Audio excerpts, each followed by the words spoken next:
peu en préopératoire, donc l'examen de la périphérie du fond d'œil et toutes les lésions que l'on doit traiter ou pas. C'est vrai qu'il y a de multiples lésions dégénératives de la périphérie du fond d'œil qu'il va falloir explorer en réalisant l'examen de la périphérie. Ces lésions peuvent être en position au niveau de la base du vitré ou en position rétrobasale. Et donc, on distingue globalement trois types de lésions. Les lésions dégénératives intrarétiniennes qui peuvent en fait, donc on commence par la dégénérescence microkystique, qui est le plus souvent bilatérale et symétrique en périphérie. On voit en fait en V3L des granulations au niveau de l'aura et qui sont assez banales, hein, donc que l'on voit régulièrement là aussi. Et alors en fait, les explorations actuelles telles que l'OCT, lorsqu'on peut le réaliser en périphérie rétinienne, permet de voir en fait qu'il s'agit au niveau de la rétine de cavitation intrarétinienne avec une tendance à confluer. Cette dégénérescence microkystique peut évoluer avec le temps et l'âge vers un autre type de lésion qui est le rétinoschisis. En fait, l'hypothèse est qu'un rétinoschisis correspond à une confluence de multiples kystes dans le cadre d'une dégénérescence microkystique qui évolue vers le rétinoschisis. Ce dernier est plus souvent bilatéral et symétrique, et avec une prédominance dans le cadran temporal inférieur. Donc on voit globalement un aspect bulleux en périphérie avec l'aspect caractéristique avec une paroi interne transparente et fine et des vaisseaux qui en nombre par-dessus. Quelquefois, on peut être amené à avoir des déhiscences au niveau du feuillet externe et c'est à surveiller car elles peuvent évoluer vers un décollement de rétine. Là, vous voyez en image de grand champ l'aspect d'un... ça sort pas. On voit l'aspect inférieur d'un rétinoschisis qui simule en fait peut-être pris pour un décollement de rétine, mais on verra, il y a quelques examens qui permettent d'orienter. Lorsque le rétinoschisis est assez ancien, en fait le feuillet interne de la rétine s'amincit au point de devenir quasi transparent. Je ne sais pas si vous voyez à ce niveau-là. Donc on voit ici un aspect de... En fait, c'est celui d'un rétinoschisis chez une personne âgée qui, en fait, il y a une quasi-disparition du feuillet interne. Encore là, on le devine un peu, il y a un petit rétinoschisis à ce niveau-là. Une prédominance bilatérale et temporale inférieure. Certains examens vont permettre d'évoquer le diagnostic, surtout lorsque le rétinoschisis s'étend au pôle postérieur, avec le champ visuel, et bien sûr, lorsqu'on on observe des petites lignes de démarcation qui peuvent suggérer un décollement chronique, mais en fait, le champ visuel permet de visualiser une véritable amputation du champ visuel, là. Et donc, le caractère bilatéral, symétrique, temporal inférieur doit suggérer ce diagnostic. Bien sûr, lorsqu'on a la possibilité de réaliser un OCT dans des formes qui atteignent le pôle postérieur, là c'est quand même assez à distance. On voit en fait donc le feuillet interne qui est plus souvent très aminci et le feuillet externe de la rétine qui se dissocie. Et là, la coupe passant par la déhiscence localisée au niveau de la rétine externe permet de voir que en fait c'est pas une déhiscence, c'est une déhiscence plutôt sur le feuillet externe. Voilà. Donc à ne pas confondre. Enfin, dernière anomalie de la périphérie, le kyste à la pars plana, c'est plus une curiosité qu'autre chose. Les kystes à la pars plana se manifestent par une petite bulle périphérique qui peut être plus ou moins volumineuse, elle est plus ou moins bien identifiée, et à l'écho B, on voit bien que en fait, c'est très adhérent à la rétine et c'est pas rhumatogenne, quoi. Bon, je passe un peu les dégénérescences choriorétiniennes parce qu'en fait elles ne nous intéressent pas. Elles sont localisées sous le neuroépithélium et donc on voit la dégénérescence pavimenteuse qui se manifeste par la présence de zones d'atrophie du neuroépithélium avec donc à l'OCT quand on voit en périphérie une atrophie du neuroépithélium mais aussi de l'épithélium pigmenté. Et les autres lésions pigmentaires périphériques sont un type de mobilisation du pigment, les dispersions pigmentaires diffuses, les modes pigmentaires et l'atrophie périphérique diffuse. Donc souvent ces lésions sont bénignes et ne nous intéressent pas dans le cadre de la prévention du décollement de rétine. Donc là, vous avez une mode pigmentée, et quelquefois, lorsqu'elles prennent un aspect réticulé, on parle de dégénérescence pigmentée périphérique. Voilà.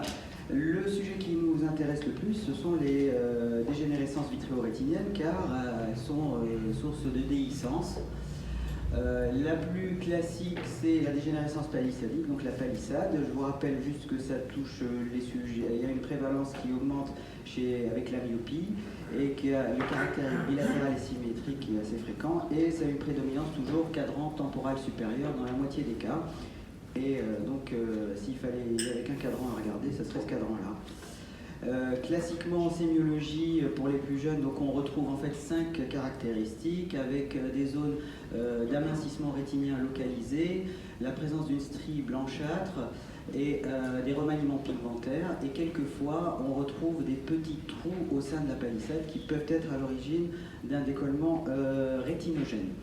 Et lorsqu'on examine à la lampe à fente en mobilisant le vitré, on peut deviner, vous allez voir après à l'OCT ce qu'on observe, c'est qu'il y a une liquéfaction du vitré en regard de la lésion et la présence d'adhérence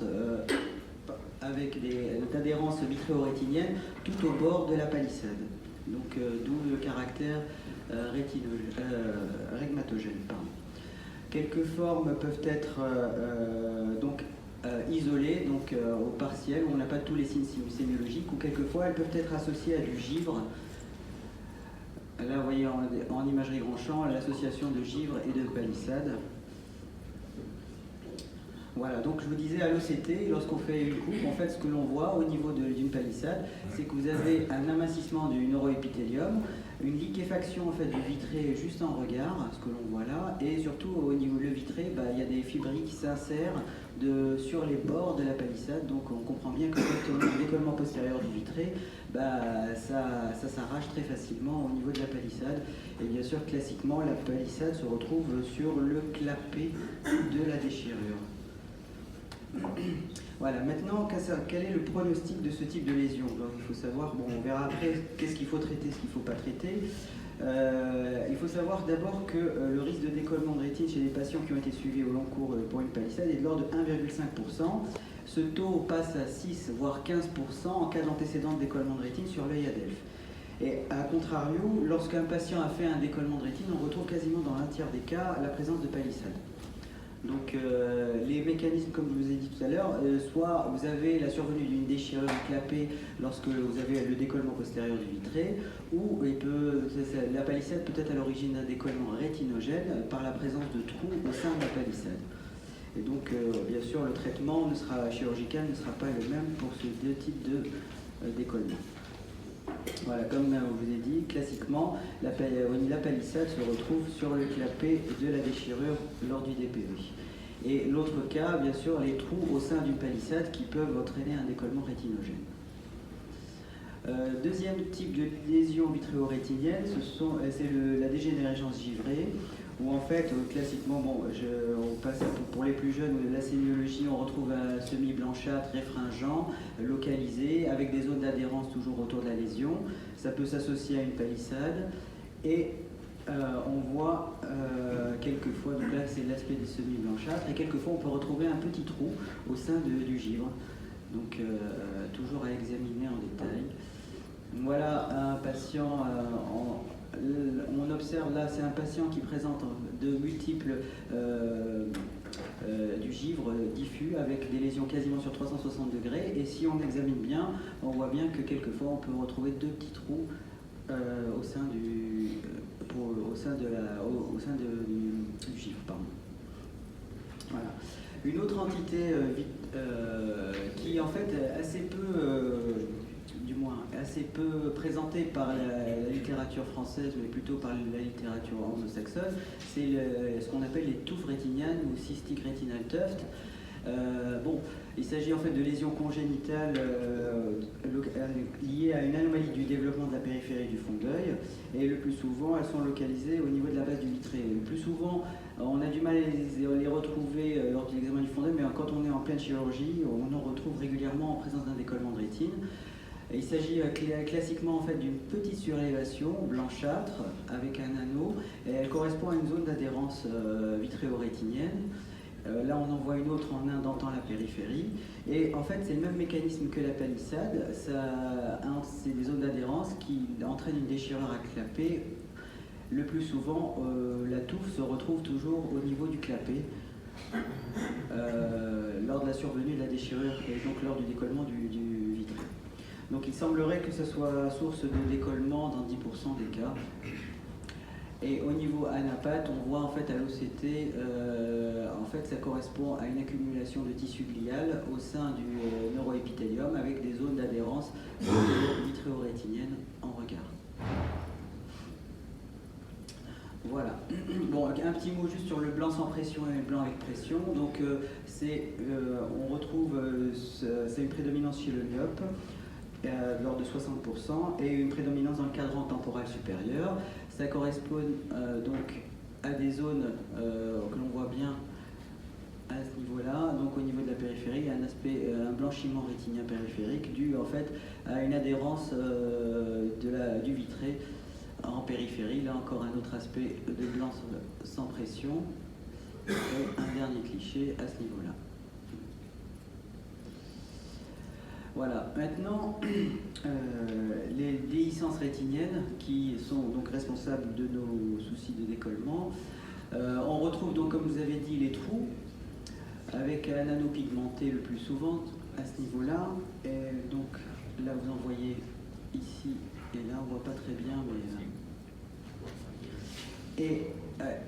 on voit bien à l'OCT que finalement la formation, le trou peut devenir entraîner un décollement de rétine, mais il y a peut-être, il semblerait qu'il y ait des adhérences au bord du trou, des adhérences vitréo-rétiniennes qui peuvent expliquer la formation, du moins l'évolution vers un décollement de rétine rétinogène. Donc il y aurait peut-être une composante tractionnelle liée à la formation du décollement rétinogène sans DPV. Et enfin, les plus classiques, donc les déchirures à clapet. Je vous rappelle là, donc là d'un DPV aigu avec une hémorragie intravitréenne. On arrive à deviner la limite du décollement et donc la base du vitré par la présence de cette lame hématique. Et vous voyez bien que les déchirures à clapet se localisent à la jonction entre la base du vitré et la limite de décollement de la hyaloïde postérieure. Donc à ce niveau-là, vous voyez une série que l'on arrive à bien suivre. Et bien sûr, on suit la limite du décollement de la hyaloïde. Un autre cas aussi où on voyait une déchirure à clapet avec bien sûr la limite du décollement de la hyaloïde postérieure que l'on arrive à suivre l'hémorragie permettant de bien délimiter ça lors de notre examen clinique. Donc on en arrive à la question assez fondamentale et la plus intéressante, c'est quelles lésions traiter. Il faut savoir que bon, l'evidence-based medicine ne donne pas de réponse car il n'y a pas de véritable étude. Ce qui est sûr, c'est que les sociétés savantes suivent les recommandations de l'American Academy qui date de 2000, qui depuis n'ont pas tellement évolué. Dans notre pratique, les déchirures, les trous symptomatiques sont traités de façon systématique. Maintenant, le traitement préventif, en tout cas dans ma pratique, les trous asymptomatiques, les palissades et les givres, je les traite essentiellement en préopératoire de toute chirurgie, que ce soit la cataracte ou la rétine, chez les sujets myopes, parce que comme je l'avais dit tout à l'heure, la prévalence augmente avec le degré de myopie. Bien sûr, en cas d'antécédent d'œil à DELF, quelqu'un qui fait un décollement de rétine, la moindre des choses, c'est quand même d'examiner sa périphérie de l'autre œil et de traiter ce qu'il y a à traiter, et bien sûr les AFAC, mais bon, on en a de moins en moins dans notre patientèle. Donc là, juste un cas de patient qui avait une déchirure à clapet à bord soulevé, qui en fait avait été traité par laser. Maintenant, est-ce que dans l'assistance, tout le monde aurait fait du laser chez un patient qui aurait déjà une déchirure à bord décollé? Moi, il me semble que il est quand même plus efficient de mettre une petite indentation sur quelqu'un qui a déjà commencé à décoller sa rétine autour de sa déchirure. Donc parce qu'on en voit des patients qui viennent au cabinet comme ça, traités, et quelques semaines après, ils décollent. Voilà, juste pour finir, donc l'examen de la périphérie doit être toujours minutieux, donc pour les jeunes. La localisation temporale supérieure est toujours le site de prédilection. On traitera systématiquement, il doit être systématique chez le myope, la FAC est dans le cadre d'un bilan de l'œil à DELF, d'un décollement de rétine. Je vous rappelle juste que la prévalence des palissades elle est de 6 à 10% dans la population générale, mais quand on a déjà fait un décollement, ça passe quasiment à 60% sur l'autre œil, et que le traitement prophylactique, en dehors des déhiscences, ce sont les palissades, le givre et les trous asymptomatiques dans des conditions en préopératoire, chez la fac et en cas d'antécédent de DR. Et juste dernier quiz, qu'auriez-vous fait sur l'œil ADEF de ce patient qui présenterait une déchirure géante? On surveille l'autre œil. Là, globalement, ce que les sociétés savantes préconisent, c'est de faire un cerclage prophylactique de l'autre œil, sachant que c'est fondé sur pas grand-chose. C'est fondé sur une seule étude qui avait été réalisée en Suisse, où en fait la personne avait une série de 10 déchirures géantes, et ils avaient fait une cryoapplication sur 360 degrés sur l'œil ADEF, et du coup le taux de décollement de rétine, qui normalement est de l'ordre de 60% sur l'œil ADEF, est passé à 2%.